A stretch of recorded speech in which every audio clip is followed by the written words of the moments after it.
Good morning student. आज की इस वीडियो में हम ऑक्सीडेशन रिडक्शन यूनिट को कंटिन्यू करते हुए जिस टॉपिक को डिस्कस करेंगे वो आज का जो हमारा टॉपिक है ऑक्सीडेशन नंबर या ऑक्सीकरण संख्या। ऑक्सीकरण संख्या किसे कहते हैं? हम पिछले वीडियो में ऑक्सीकरण संख्या मत के आधार पर ऑक्सीकरण, अपचयन, ऑक्सीकारक और अपचायक को परिभाषित कर चुके हैं। आज इसमें यह बताएंगे कि ऑक्सीकरण संख्या किसे कहते हैं और इसको कैसे निर्धारित करते हैं। इसके कुछ नियम हैं, उन नियमों के अनुसार ये संख्याएं निर्धारित की जाती हैं। तो हम सबसे पहले डिस्कस करेंगे कि ऑक्सीडेशन नंबर किसे कहते हैं। ऑक्सीडेशन नंबर या हिंदी में ऑक्सीकरण संख्या किसे कहते हैं, तो इसको सुनेंगे। एक यौगिक में, कोई सा भी यौगिक है, किसी तत्व के परमाणु पर, उस यौगिक तत्वों से मिलकर बनता है और तत्व के उसमें परमाणु उपस्थित होते हैं किसी यौगिक में। तो एक यौगिक में किसी तत्व के एक परमाणु पर जो आवेश उपस्थित होता है, चाहे वो धन है या ऋण है, उस आवेश को उस तत्व के परमाणु की ऑक्सीकरण संख्या कहते हैं। दोबारा सुनिए, एक यौगिक में किसी तत्व के एक परमाणु पर उपस्थित धन अथवा ऋण आवेश को उस तत्व के परमाणु की ऑक्सीकरण संख्या कहते हैं। ये आवेश काल्पनिक अथवा वास्तविक हो सकते हैं, काल्पनिक भी हो सकते हैं और वास्तविक भी हो सकते हैं। जैसे आप समझें, हम अगर बात करें NaCl की, तो NaCl एक यौगिक है और इसमें सोडियम पर एक प्लस का आवेश होता है, क्लोरीन पर इसके माइनस का आवेश होता है। दो तत्व के परमाणुओं से मिलकर बना है NaCl का यौगिक। तो अगर इसमें देखोगे आप, तो सोडियम की ऑक्सीकरण संख्या, चूंकि एक प्लस का आवेश है, तो सोडियम की जो ऑक्सीकरण संख्या होगी वो +1 होगी, और अगर क्लोरीन परमाणु की ऑक्सीकरण संख्या देखोगे तो -1। तो ये अब हम किस प्रकार समझते हैं, और ये ऑक्सीकरण संख्या शून्य हो सकती है, कोई धनात्मक अंक हो सकती है, ऋणात्मक भी हो सकती है और भिन्नात्मक भी हो सकती है। देखो, हमने 4 शब्द का इस्तेमाल किया। ऑक्सीकरण संख्या कोई पूर्णांक हो सकती है, भिन्नात्मक भी आती है, भिन्न में भी आ सकती है, फ्रैक्शन, धनात्मक भी आ सकती है, ऋणात्मक भी हो सकती है और शून्य भी हो सकती है। तो पहला क्वेश्चन आता है यहां से, किसी तत्व की ऑक्सीकरण संख्या +1, 0 या -1 है, तो आप इससे क्या समझते हैं, क्या अभिप्राय है इससे? तो हम बताते हैं, अगर किसी तत्व के परमाणु की ऑक्सीकरण संख्या 0 है, तो 0 से यह अभिप्राय है कि उस परमाणु पर कोई भी धन अथवा ऋण आवेश उपस्थित नहीं है, अर्थात वो परमाणु विद्युत उदासीन है। तो 0 अगर है किसी भी ऑक्सीकरण संख्या परमाणु की, ऑक्सीकरण संख्या 0, इससे ये अभिप्राय निकला कि ये परमाणु विद्युत उदासीन है, इस पर कोई भी धन अथवा ऋण आवेश नहीं है, ये अभिप्राय है। अब हम बात करते हैं ऑक्सीकरण संख्या अगर किसी तत्व के परमाणु की +1 है, इस +1 से क्या अभिप्राय है? इससे यह अभिप्राय है कि उस तत्व के परमाणु पर इकाई धनावेश उपस्थित है और उसे उदासीन करने के लिए एक इलेक्ट्रॉन ग्रहण करना पड़ेगा उस परमाणु, तब वो उदासीन बने। जैसे सोडियम के इस परमाणु पर एक धनावेश है, अब इसका मतलब है कि इसकी ऑक्सीकरण संख्या +1 है। अब आपको अगर इसे उदासीन करना है, उदासीन करके परमाणु बनाना है, तो ये क्या करें, इसको एक इलेक्ट्रॉन ग्रहण करना पड़ेगा, तो ये परमाणु उदासीन हो जाएगा। ये अभिप्राय है +1 ऑक्सीकरण संख्या से। इसी प्रकार अगर किसी तत्व के परमाणु की ऑक्सीकरण संख्या -1 है, इससे यह अभिप्राय है कि उस परमाणु पर इकाई ऋणावेश उपस्थित है और उसे उदासीन करने के लिए एक इलेक्ट्रॉन का त्याग करना पड़ेगा। वो त्याग देगा तो उदासीन बन सकता है। जैसे क्लोराइड आयन की ऑक्सीकरण संख्या -1, एक आवेश होता है यहां पर ऋण का, तो इसकी ऑक्सीकरण संख्या -1 हो गई, यहाँ इसकी ऑक्सीकरण संख्या 0 हो गई, यहाँ पर लिख सकते हो आप -1 है इसकी ऑक्सीकरण संख्या। अब इसको उदासीन करना है, यानी कि Cl 0 करना है, तो इसको एक इलेक्ट्रॉन का त्याग करना पड़ेगा, निकालना पड़ेगा, तो ये उदासीन। तो ये अभिप्राय है हमारा, क्लियर हुआ। ऑक्सीकरण संख्या 0 हो सकती है, प्लस हो सकती है, माइनस हो सकती है, पूर्णांक हो सकती है, भिन्नात्मक हो सकती है, इसे हम ऑक्सीकरण संख्या कहते हैं। और ये ऑक्सीकरण संख्याएं अगर हम सहसंयोजक अणुओं की बात करें तो उनमें कुछ नियमों के अनुसार निर्धारित किए जाते हैं। इनके कुछ नियम हैं जिनसे आप किसी भी यौगिक में किसी तत्व के परमाणु की ऑक्सीकरण संख्या को ज्ञात कर सकते हैं। हम उन नियमों की ओर चलते हैं, तो इसके rules for the determination of oxidation number, ऑक्सीकरण संख्या को निर्धारित करने के नियम। पहला नियम नंबर 1, मुक्त अवस्था में किसी तत्व के परमाणु की ऑक्सीकरण संख्या 0 होती है। मुक्त अवस्था, फ्री स्टेट, अगर कोई तत्व परमाणु किसी के साथ संयोग नहीं किया है, मुक्त है, तो उसकी ऑक्सीकरण संख्या 0 होती है। उसको याद कर लीजिए, मुक्त अवस्था में किसी तत्व की ऑक्सीकरण संख्या 0 होती है। हम समझ सकते हैं उदाहरण से, जैसे अगर हाइड्रोजन के अणु में H2 में अगर हाइड्रोजन की परमाणु की ऑक्सीकरण संख्या की बात करें तो 0 है। अगर हम Cl2 में क्लोरीन के परमाणु की बात करें, ऑक्सीकरण संख्या 0 है। अगर हम P4 जो कि एक फास्फोरस का अणु है, P4 में फास्फोरस की ऑक्सीकरण संख्या की बात करें 0 है। सल्फर का एक अणु 8 परमाणुओं से मिलकर बनता है, तो S8 में सल्फर की ऑक्सीकरण संख्या की बात करें तो 0 है। O2 में ऑक्सीजन की ऑक्सीकरण संख्या 0 है। N2 में नाइट्रोजन की ऑक्सीकरण संख्या 0 है। ये सब फ्री स्टेट में, किसी अन्य के साथ उन्होंने संयोग नहीं किया है। तो पहला नियम, शून्य अवस्था में मुक्त अवस्था में इनकी ऑक्सीकरण संख्या 0 होती है, मुक्त अवस्था। क्लियर। नियम नंबर 2, किसी आयन अथवा मूलक की ऑक्सीकरण संख्या उस पर उपस्थित आवेश के बराबर होती है। जिस आयन पर जितना आवेश होता है वो उसकी ऑक्सीकरण संख्या को बताता है। अगर धन आवेश है तो धनात्मक होगी, ऋण आवेश है तो ऋणात्मक होगी। जैसे अगर हम बात करें क्लोराइड आयन Cl-, इसकी ऑक्सीकरण संख्या -1 आएगी। सल्फाइड आयन -2, इसकी ऑक्सीकरण संख्या -2 आएगी। सोडियम आयन Na+, इसकी ऑक्सीकरण संख्या +1 आएगी। एल्युमिनियम आयन +3, ऑक्सीकरण संख्या +3 आएगी। मैग्नीशियम आयन +2, इसकी ऑक्सीकरण संख्या +2 है।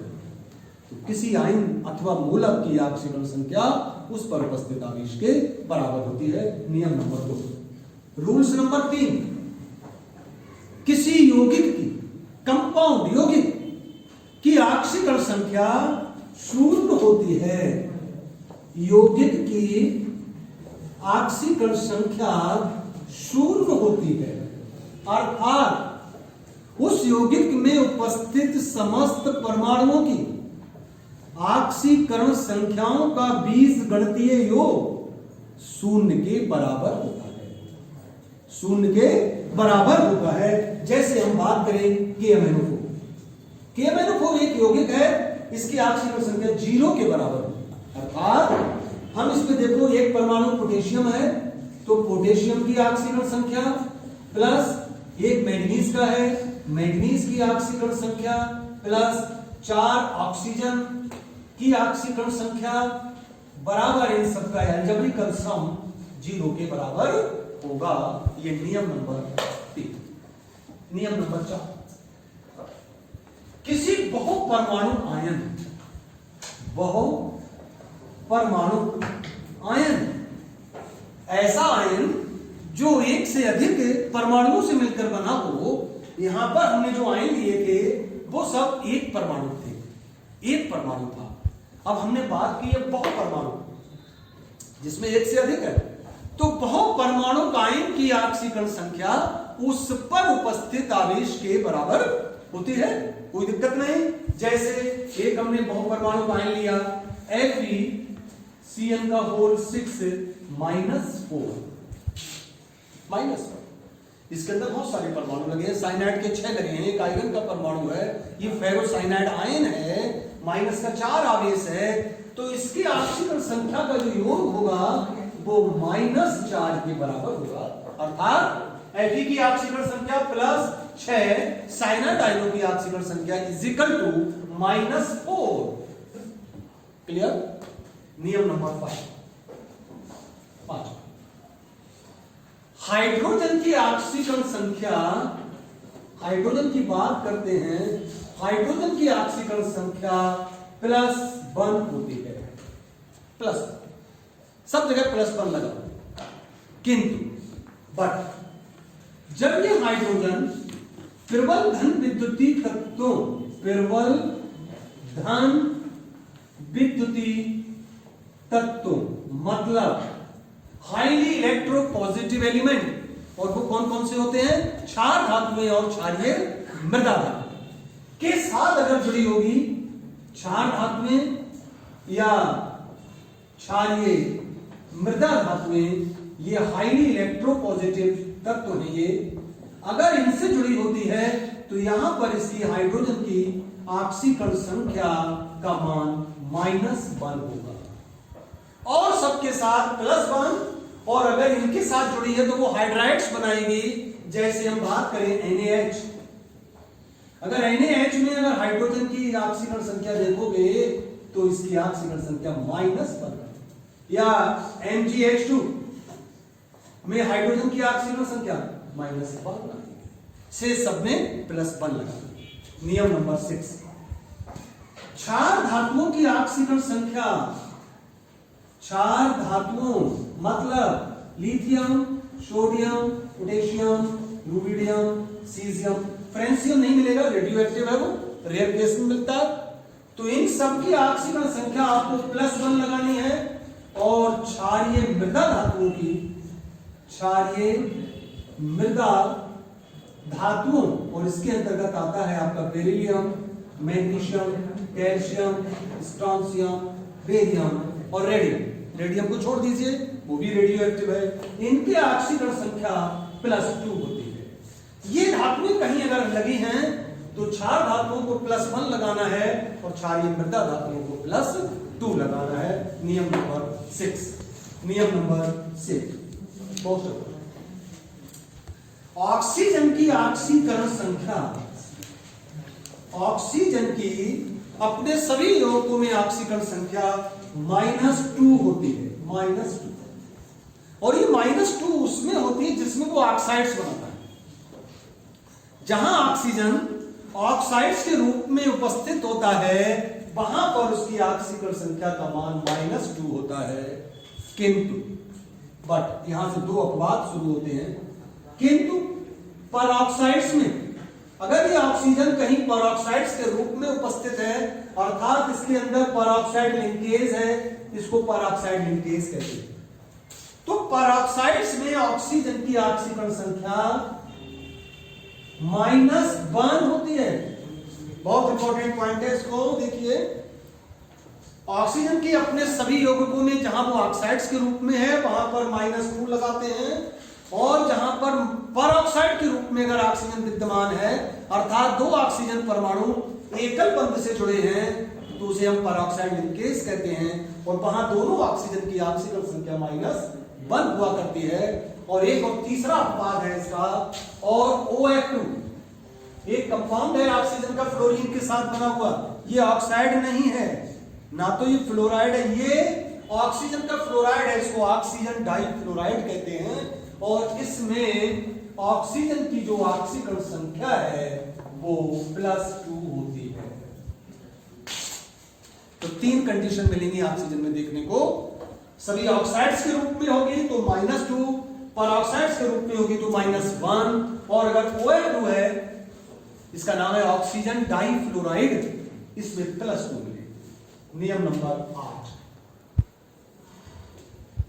फ्लोरीन की ऑक्सीकरण संख्या अपने सभी यौगिकों में -1 होती है, ओनली केवल एक -1। ये कदापि धनात्मक ऑक्सीकरण संख्या प्रदर्शित नहीं करती है।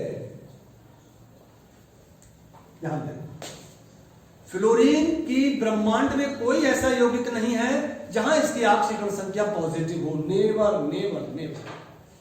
केवल और केवल एक ही होगी और उसका नाम है -1। इसके अलावा क्लोरीन, ब्रोमीन, आयोडीन, एस्टेटीन को भी छोड़ दो, वो भी रेडियो एक्टिव है। इन तीन की ऑक्सीकरण संख्या -1 होती है, क्योंकि उसके परिवार की -1 है तो वो तो होगी। लेकिन किंतु जब ये ऑक्सीजन से जुड़े होते हैं, जब ये हाइड्रोजन ऑक्सीजन से जुड़ी होती हैं, तब इनकी धनात्मक ऑक्सीकरण संख्या प्रदर्शित करती है। ये करती है कब? जब ये ऑक्सीजन के साथ जुड़ी हो तब करती हैं। जैसे हम एक एग्जांपल बताते हैं क्लोरीन का। ये ऑक्सीजन से जुड़कर के HClO बनाता है, HClO2 बनाता है, HClO3 बनाता है और HClO4 बनाता है। अम्ल है। इसमें क्लोरीन की ऑक्सीकरण संख्या +1 है, +3 है, +5 है और यहां पर +7 है। यहां तक ये ऑक्सीकरण अवस्था प्रदर्शित करते हैं। तो ये रहे हमारे 8 नियम। अगर हम इन नियमों को लगाते हैं तो किसी भी यौगिक में किसी भी तत्व के परमाणु की ऑक्सीकरण संख्या को हम ज्ञात कर सकते हैं। एक उदाहरण देकर इस बात को समाप्त करेंगे। हम एक एग्जाम्पल लेते हैं कैसे हम निकालते हैं ऑक्सीकरण संख्या।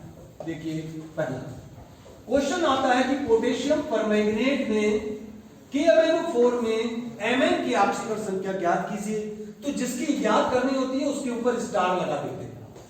हमेशा समझ लीजिए, जिस किसी यौगिक में जिस परमाणु की ज्ञात करनी है वह स्टार लगा दिया। इसको हल करने का तरीका भी आज आपको बता देते हैं।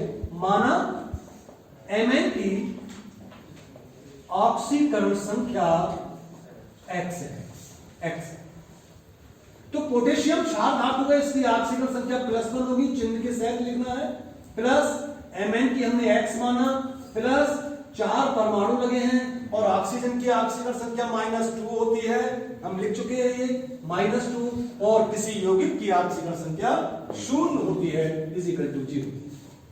+1 + x -8 =0, x -7 =0, x +7। अतः ऐसे हल करेंगे। Mn की ऑक्सीकरण संख्या +7 होगी। इस तरीके से हम हल करेंगे और भी आपको अगले वीडियो में इसको डिस्कस करेंगे। आज की वीडियो में इतना ही। Thank you.